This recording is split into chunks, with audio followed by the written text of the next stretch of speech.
Thank you so much, Ken. It's a pleasure to be here. As a member of the board of WITA, I am always impressed at the great programming, the great attendance, and the great panels to really talk about issues, getting beyond the soundbite. Maybe a few of you had a chance to watch our trade Twitter Periscope discussion yesterday, where we're talking about getting beyond sound bites in the trade debate. It's really important that people of all different perspectives join in and talk about what's really at stake and what agreements actually do or don't do. And so thrilled to have this panel of real experts here for you today. Innovation really remains one of the United States' greatest strengths, and it's a core part of our global competitiveness and provides real and distinct value for the U.S. economy. The Commerce Department, last time they studied this, showed that innovative industries directly support more than 27 million jobs across the country, indirectly support another 13 million jobs, while at the same time accounting for more than 60% of all U.S. merchandise exports. Now, on April 7th, WITA is going to discuss innovation and some of the really critical pieces in the TPP to advance the innovative economy. Things like the e-commerce chapter, the data flows, the prohibitions on forced localization of electronic infrastructure, and transparency, and many other provisions, I'm sure. For many U.S. industries, including manufacturers, strong provisions on intellectual property protection in the TPP are also vital to boost innovation and promote American industry's global competitiveness. The value of U.S.-held intellectual property, including patents, trademarks, copyrights, and trade secrets, was more than $9 trillion as far back as 2011. And we all know there's been a lot more research and development since then, a lot more innovation. We're using new technologies and tools today that didn't even exist in 2011.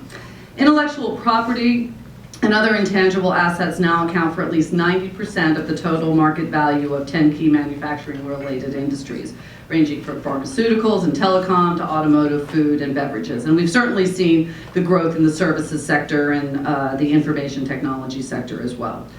We've also seen, and one of the reasons intellectual property was a key focus in the TPP, a lot of challenges in many of the TPP countries on these. We see a widespread presence of counterfeit and pirated products in countries such as Mexico, Vietnam, and Peru. Challenges related to pharmaceutical products and test data disclosure in countries like Chile, Australia, Vietnam, and New Zealand. And issues with copyright infringement in countries like Malaysia, Canada, and Mexico. The TPP gives us some new tools to address these, although frankly our panel has some different views about the outcomes in the TPP, and we want to hear all of those views, get a bit more attention, and particularly discuss how to move forward. As you'll see from the bios in the panel, in the packet you all have, this is a great panel. First, we're going to have Mike Castellano, Vice President for Government Relations at the Walt Disney Company. Before that, we all knew him as part of the Democratic leadership in the Senate and the Ways and Means Committee Trade Council. After Mike, we'll hear from Jeremy Malcolm, Senior Global Policy Analyst at the Electronic Frontier Foundation. There he leads work on intellectual property, internet governance, and related issues. And really, of the many lawyers on this panel, Jeremy is the only one admitted to both the New York and Australia bars, and I personally find that quite impressive. After Jeremy, we'll hear from Brian Pomper, who is a partner at Aiken Gump Strauss Hauer & Feld, LLP. Where he leads work on international trade and investment issues. He too served time on the Hill, working as lead trade counsel for the Senate Finance Committee.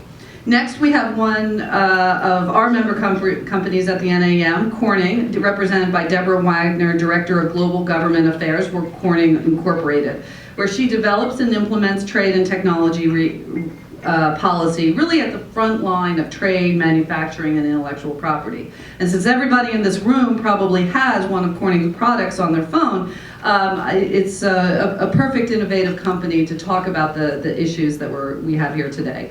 And finally, we are thrilled to have my good friend Patrick Kilbride. He's Executive Director of International Intellectual Property for the Global Intellectual Property Center, GIPC, at the U.S. Chamber of Commerce, which you all know.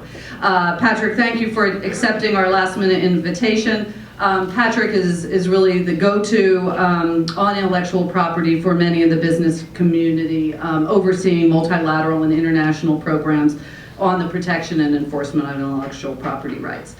Thank you all for joining us out in the audience and the panel. So now it's time for each of the panelists to talk a little bit, and then we'll do some questions.